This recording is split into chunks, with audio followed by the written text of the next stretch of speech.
وہ آنکھیں کھول گئی تو اس کے سامنے مان کو پیچھے پایا جو اس کی طرف ہی دیکھ رہا تھا۔ یقیناً اسے اٹھانے کے لیے اس نے ایسا کیا تھا۔ یہ کیا بدتمیزی ہے؟ وہ غصے سے پوچھنے لگی۔ وہی جو تم نے تھوڑی دیر پہلے میرے ساتھ کی تھی۔ وہ کندھے اچکا گیا تو حیات اسے گھور کر رہ گئی۔ تم اتنی جلدی واپس کیسے آ گئی؟ تو کیا وہیں رہتا؟ اس کے الٹے جواب پر وہ پھر گھورنے لگی۔ اتنے میں دروازے پر دستک ہوئی تو مان نے اٹھ کر ناشتہ کیا اور ناشتہ لے کر اس کے سامنے آ کر بیٹھ گیا۔ کھلاؤ مجھے، رات کی طرح پھر وہ اس کے ہاتھوں سے کھانے کی فرمائش کرنے لگی۔ کبھی مجھے اپنے ہاتھوں سے کھلایا ہے؟ نوالا اس کی طرف بڑھاتے ہوئے وہ پوچھنے لگا۔ میں چھوٹی ہوں تم سے، اس لیے تمہارا زیادہ فرض میرا خیال رکھنے کا۔ حیات کے عجیب منطق وہ تعصب سے دیکھتا رہ گیا۔ پورا دن حیات روم سے باہر نہیں نکلی تھی کیونکہ باہر پورا دن بارش رہی جس کی وجہ سے ٹھنڈ کا احساس مزید بڑھ گیا تھا۔ لیکن مان ایک دفعہ سارے ہوٹل کو گھوم پھر کر چیک کر آیا تھا۔ اس نے حیات کو بھی باہر چلنے کو کہا پر وہ نہیں مانی کیونکہ بستر سے نکلنا ہی نہیں چاہ رہی تھی، تو مان نے بھی اسے زیادہ زور نہیں دیا۔ مان جب بھی روم میں واپس آتا تو اسے حیات سوتے ہوئے ہی ملتی، جس پر وہ چڑھ کر رہ جاتا۔ وہ لوگ ادھر ہنی مون منانے کے لیے آئے تھے پر اس کے ہنی مون کو پہلے وہ گنڈا سردار برباد کر چکا تھا اور اب اس کی بیوی سو سو کر ہنی مون کو سپیلنگ مون بنا رہی تھی۔ ہنی مون منانا تو دور کی بات، وہ ہنی مون کو دیکھ بھی نہیں پایا تھا کہ ہنی مون دکھتا کیسا ہے۔ لوگ ہنی مون پر رومانس کرتے نہیں تھکتے، یہاں اس کی بیوی سو سو کر نہیں تھک رہی تھی۔ وہ بھی سوچ چکا تھا کہ آج رات وہ اپنی بیوی کی نیندیں اڑا کر ہی رہے گا۔ پہلے ہی وہ مشکل سے بزنس سے وقت نکال کر آیا تھا اور یہاں آ کر سب الٹا ہو گیا، اور اب ویسے بھی وہ لوگ کل صبح اس کے آنے پر واپس جانے والے تھے، تو ہنی مون کو تھوڑا سا ہنی مون جیسا ہونا چاہیے تھا۔ یہ سب سوچتے ہوئے وہ دوبارہ روم میں آیا تو حسب معمول میڈم بلینکٹ میں چھپی سو رہی تھی۔ وہ اسے رات کا کھانا کھلا کر صرف آدھے گھنٹے کے لیے باہر گیا تھا۔ اب واپسی پر میڈم پھر سو گئی تھیں۔ پتہ نہیں کون سا نشہ کر لیا ہے اس نے۔ ادھر میں اکیلا پھر کر بور ہو رہا ہوں اور اس کو بس سونے کی پڑی ہے۔ ڈور لاک کر کے جوتے اتار کر وہ بیڈ پر اس کے پاس آتے ہوئے کمبل میں گھس گیا اور ہاتھ بڑھا کر اسے اپنی طرف کھینچا تو وہ نیند میں مسکراتے ہوئے اس کی آغوش میں چھپنے لگی، جو شاید سمجھ رہی تھی کہ وہ سونے کے لیے اس کے پاس آیا ہے۔ میں اسے اٹھانے کے لیے آیا ہوں، یہ مجھے بھی سلانے کے چکروں میں ہے۔ اپنے سینے پر اسے ڈیرا جماتے دیکھ کر بولا۔ اسے سینے سے ہٹا کر اس نے حیات کا سر تکیے پر رکھا اور اس کے چہرے کی طرف دیکھنے لگا۔ سوتے ہوئے وہ اسے بالکل بھی نہیں لگ رہی تھی، جو ہر وقت اس پر رعب جمانے کے لیے تیار رہتی تھی اور اپنی آؤٹ پر ٹانگ حرکتوں سے اس کی ناک میں دم کر دیتی تھی۔ نیند میں ہونے کی وجہ سے حیات کی شرٹ گلے سے بے ترتیب ہو گئی تھی، پر وہ بے خبر بس نیند پوری کرنے میں مصروف تھی۔ اس کی گردن اور کالر بون کو دیکھ کر وہ مدہوش ہونے لگا تھا، آنکھوں میں خماری اترنے لگی تھی۔ حیات کے بال گردن سے ہٹا کر وہ اس کی گردن پر جھک گیا اور اپنے ہونٹوں سے آہستہ آہستہ اس کی گردن کو چھونے لگا۔ نیند میں اپنے اوپر وزن محسوس کر کے بے چینی سے حیات کی آنکھ کھل گئی تو مان کے سر کو دیکھا جو اس کی گردن پر جھکا ہوا تھا۔ خود پر اسے جھکے دیکھ کر اسے نیند جھک سے اڑ گئی۔ حیات اسے پیچھے کرنے کے لیے مزاحمت کرنے لگی۔ حیات کے ہلنے پر وہ محسوس کر گیا کہ اس کی لمس سے وہ اٹھ چکی ہے، اس لیے اب شدت سے اس کی گردن پر اپنے ہونٹوں سے نشان چھوڑنے لگا۔ مان، مجھے درد ہو رہا ہے، اسے پیچھے ہٹانے کی کوشش کرتے ہوئے وہ بولی۔ مان نے اس کی گردن سے چہرہ نکال کر اس کی طرف دیکھا تو وہ اسے ہی دیکھ رہی تھی۔ کیا کر رہے ہو تم؟ ایسا کون کرتا ہے؟ بار بار میری نیند کیوں خراب کر دیتے ہو؟ نیند کے باعث سرخ آنکھوں سے وہ اسے پوچھ رہی تھی۔ جانا، اگر آپ کو احساس نہ ہو تو ہم ہنی مون پر ہیں، آپ کی نیند پوری کرنے کے لیے نہیں آئے ادھر۔ مان اسے شرم دلانے کے انداز میں بولا، جو صبح سے سو رہی تھی اور اب ایسے کہہ رہی تھی جیسے ابھی سوئی تھی۔ مجھے نیند آ رہی ہے تو میں کیا کروں؟ اپنی شرٹ ٹھیک کرتے ہوئے وہ بتانے لگی تو شرٹ کو تھامے ہاتھ کو وہیں رک گیا۔ کوئی بات نہیں، بہت سو لیا تم نے، اب آرام سے جاگ پاؤ گی رات بھر۔ اس کی شرٹ کو پہلے کی طرح ہی بے ترتیب کرتے ہوئے وہ بتانے لگا۔ کیا مطلب ہے تمہارا؟ اس کی بات سنتے ہوئے اسے اپنے ارد گرد خطرے کی گھنٹیاں بجتی ہوئی نظر آئیں۔ وہی مطلب ہے جان جو آپ سمجھ رہی ہیں۔ وہ اس کے خدشے کو یقین میں بدل گیا کہ وہ جو سوچ رہی ہے وہ وہی کرنے کا ارادہ رکھتا ہے۔ دیکھو مان، ابھی اس سب کا صحیح وقت نہیں نا۔ ہم اتنی بڑی مصیبت میں پھنسے ہوئے ہیں نا، تو اس سب کا صحیح وقت نہیں۔ اپنے دونوں بازوؤں کو پھیلا کر وہ بتانے کی کوشش کر رہی تھی کہ مصیبت اسے کھلے ہوئے بازوؤں سے بھی بڑی ہے۔ تو تم تو ایسے کہہ رہی ہو جیسے ہم بارڈر پر ہیں اور سامنے سے کبھی بھی گولہ باری ہو سکتی ہے۔ پورا دن گھوڑے بیچ کر سوتے ہوئے تمہیں نہیں احساس ہوا کہ ہم بہت بڑی مصیبت میں ہیں اور اب مجھے روکنے کے لیے فضول میں لگی ہو؟ وہ اس کی چالاکی پر دانت پیستے ہوئے بولا، جو صرف اسے روکنے کے لیے مصیبت کا بہانہ کر رہی تھی۔ ہاں تو اب جاگ گئی ہوں نا، چلو بیٹھ کر اس کا کوئی حل نکالتے ہیں، تاکہ وہ بیٹھ کر مصیبت کو بھگانے کا کوئی پلاننگ کر سکے۔ حیات اٹھنے کی کوشش کرتے ہوئے بولی۔ مان نے اسے دوبارہ تکیے پر گرا دیا اور اس کے دونوں ہاتھوں کو اپنے ہاتھوں میں لے کر تکیے سے لگا دیا۔ مصیبت گئی تیل لینے، اس وقت صرف پیار ہوگا، آئی سمجھ؟ اب مجھے ڈسٹرب نہ کرنا، ورنہ یہ جو پیار سے پیش آ رہا ہوں نا، اگر میں اپنی پر آیا نا تو پچھتاؤ گی تم۔ وہ دھمکی آمیز انداز میں اس کی آنکھوں میں آنکھیں گاڑتے ہوئے بولا کہ اب کوئی فضول بہانہ نہ بنائے۔ پر مان، حیات نے پھر کوشش کرنی چاہی، تو وہ شدت سے اس کے ہونٹوں پر جھک گیا اور اس کی سانسوں میں اپنی سانسوں کو انڈیلنے لگا۔ حیات کی کوئی مزاحمت کام نہیں آ رہی تھی۔ وہ جتنی مزاحمت کرتی وہ اتنی شدت سے اس کی سانسوں کو روک دیتا۔ تھک ہار کر وہ خود کو اس کے سپرد کر گئی، کیونکہ وہ جان گئی تھی کہ آج فرار ناممکن ہے، اس لیے خود سپردگی ظاہر کر گئی۔ اس کی مزاحمت کو رکتے دیکھ کر مان نے ہاتھ بڑھا کر لائٹ آف کی اور پھر اس کے اوپر سے اٹھتے ہوئے اپنی شرٹ کو اتار نیچے فرش پر پھینک دیا اور پھر اس پر جھکنے لگا۔ حیات کو جو ذرا سانس لینے کا موقع ملا تھا، مان کو پھر سے خود پر جھکتے دیکھ وہ منہ سائڈ پر گئی۔ مان نے بدمزہ ہوتے اس کا چہرہ اپنی طرف کیا۔ کیا چاہ رہی ہو؟ وہ غصے سے پوچھنے لگا تھا۔ مجھے ڈر لگ رہا ہے، وہ منمناتے ہوئے بولی۔ تو مان نے ایک سرد سانس خارج کی اور پھر اوپر اٹھتے ہوئے اس کے ماتھے کو ہونٹوں سے چھوا۔ مجھ پر یقین ہے نا؟ وہ اس کی آنکھوں میں دیکھتے ہوئے سوال کیا۔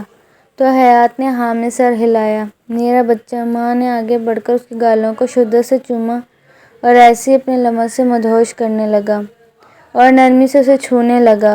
وہ اس کے بدن کو اپنے ہونٹوں سے چھو کر اسے یقین دہانی کروا رہا تھا کہ وہ اسے شدت سے چاہتا ہے۔ اپنا بوجھ اس پر منتقل کرتے ہوئے وہ کمبل سے خود کو اسے کور کر گیا۔ کمرے میں اب صرف سانسوں کا رقص تھا۔ وہ دونوں ایک دوسرے کی قربت میں کھو گئے۔ صبح 7 بجے اسد ان دونوں کو لینے کے لیے ان کے ہوٹل پہنچ چکا تھا۔ مان نے حیات کو اٹھایا اور اسد کے آنے کا بتایا تاکہ وہ اٹھ کر تیار ہو سکے۔ حیات اس سے نظریں چراتی ہوئی واش روم میں چلنے چلی گئی کہ مان نے اس کا ہاتھ پکڑ کر اسے اپنی طرف کھینچ لیا۔ ادھر میری طرف دیکھو، مان نے اسے اپنی طرف دیکھنے کو کہا، جس کی نظر زمین کا طواف کر رہی تھی۔ تو وہ نفی میں سر ہلا گئی۔ دیکھو بھی یار، مجھے تمہاری شرم کو دیکھنا ہے، پٹ پٹ چلتی ہوئی زبان کو بند دیکھنا ہے۔ بڑی محنت لگی ہے اسے چپ کروانے میں، وہ معنی خیزی سے بولا۔ تو حیات شرم سے لال پڑ گئی اور نظریں اٹھا کر اسے گھورنے لگی، البتہ زبان اب بھی بند تھی۔ نہیں بولو گی تم؟ اس کے چپ رہنے پر وہ استغفار کرنے لگا۔ وہ پھر نفی میں سر ہلا گئی تو مان اس کے ہونٹوں پر جھک گیا۔ کچھ دیر بعد پیچھے ہٹنے پر پھر پوچھا، اب بھی نہیں بولو گی؟ وہ مسلسل نفی میں سر ہلا رہی کہ وہ جو مرضی کر لے پر وہ اسے اپنی آواز نہیں سنائے گی۔ تو مان اس کی ضد پر ہنسنے لگا۔ ٹھیک ہے، مت بولو، تمہارا میں گھر جا کر علاج کروں گا۔ اس کے ماتھے کو ہونٹوں سے چھوتے ہوئے وہ حیات کو وارننگ دے گیا۔ مان کے چھوڑنے پر وہ بھاگ کر واش روم میں بند ہو گئی تو مسکرا کر بند دروازے کو دیکھتا رہا، جس کی رات سے بولتی بند تھی۔ وہ روم سے نکل کر اسد کی طرف چلا گیا، جو ریسپشن پر بیٹھا ان کا انتظار کر رہا تھا۔ کیسے ہو بڈی؟ اسد اس کو آتے دیکھ کر اٹھ کھڑا ہوا۔ تمہیں دیکھ کر بالکل فریش ہو گیا ہوں جانم، مان اسے گلے ملتے شرارت سے بولا۔